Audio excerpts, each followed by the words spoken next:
17 નવેમ્બરની રાતની આ ઘટના છે। 5 દિવસ વીતી ગયા છે। ખંભાતના મેળામાં જે માથાકૂટ થઈ ત્યારબાદ ટોળાએ ખંભાત પોલીસને ઘેરી લીધું।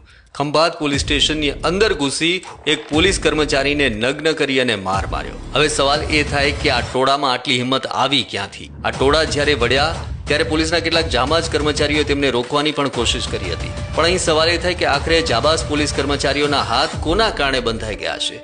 સૌથી મોટો સવાલ છે કે આ ટોળામાં આટલી હિંમત આવી તો આવી ક્યાંથી? આ ટોળાની પાછળ કોનું પીઠબળ છે?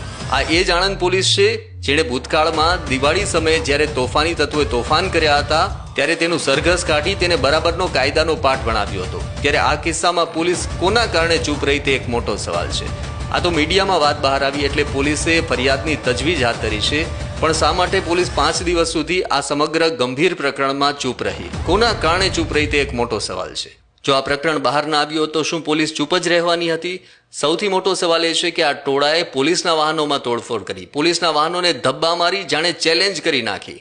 ત્યારે હવે જોવાનું રહેશે કે પોલીસ આ સમગ્ર પ્રકરણમાં કેટલી કડક કાર્યવાહી હાથ ધરે છે।